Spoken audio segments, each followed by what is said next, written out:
Sure. So today, a number of mountain chickens arrived from both Jersey and the Zoological Society of London in London. They came via the transatlantic flight to Antigua and then the flight to Montserrat, and they've just been taken down to holding facilities before we take them to enclosure. This release is really significant because whilst we've had 4 releases before, they didn't successfully re-establish the mountain chicken on Montserrat. And this is a slightly different technique we're going to use, whereby we're going to have an enclosure which will keep them within an area so that we can monitor for longer and subject them to intensive management, which will mitigate the disease that has caused the decline on Montserrat.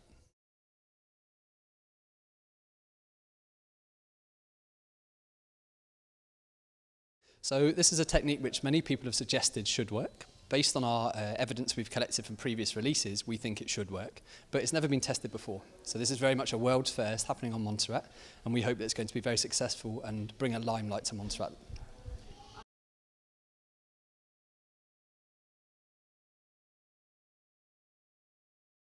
A minimum of a year. So there's a variation in the chytrid. This disease varies through the year. So there are high risk periods and low risk periods. Right now it's a low risk period, and the high risk period occurs during your cooler season, and that's when we'll start to understand whether or not the intensive management technique that we're trying is going to be successful in mitigating the disease.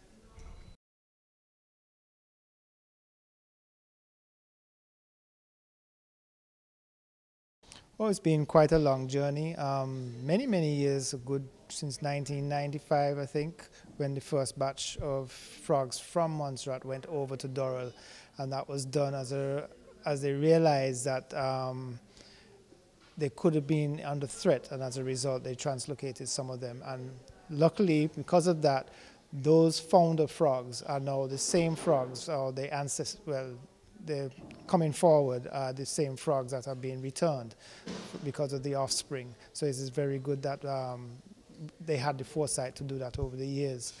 As was mentioned before, this is the 5th release, and we do hope that this is the beginning of another journey, another set of experiments that will actually have very good results going forward, not just for the frogs in Montserrat, but for frogs and amphibians which are affected by chytrid worldwide.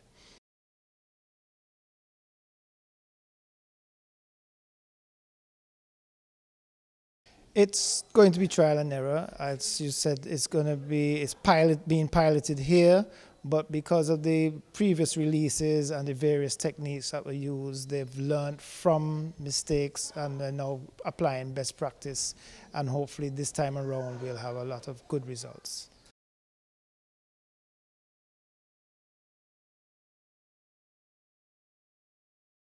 Members of the forestry team in the Department of Environment will be very critical in terms of the monitoring of the success of this project. And as a result, as years gone by, they will always have a very key role in playing in terms of the monitoring, making sure that everything runs smoothly and that we'll have positive results.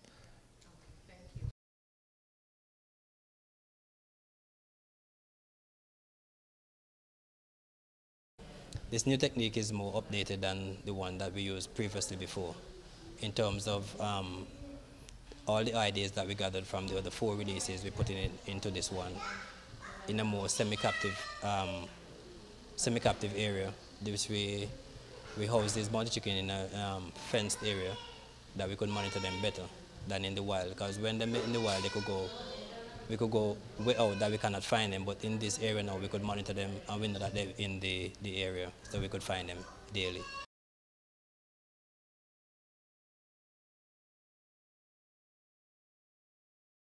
All the training came from all the past experience that we had before.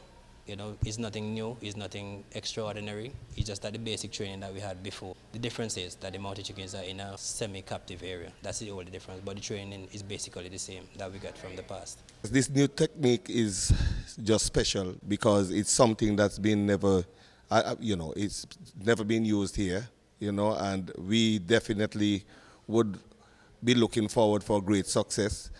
Now, things that had happened in the past that we actually released them in the wild, and as Lloydie explains, that it was sometimes a bit, hectic to really to find these frogs. But with these frogs in an enclosure, you know, and there's nothing that can actually get inside. So, you know, like differently, like maybe ground lizard or something like that, something of that little size, or like the worm lizard, you know, can get inside and they would feed on those creatures as well. But for anything like predation and anything like that, we don't have a problem with that because of the kind of fence that's been used. And I think that it would be a success. That's what I'm hoping for. I think it would be a success, and we are really looking forward for great results in this release.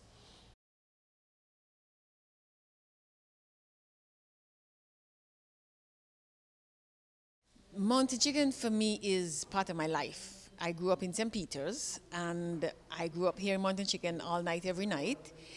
And in addition, I had an uncle, my father's uncle actually, whose specialty, he was a chef, he had a restaurant, and his specialty was mountain chicken.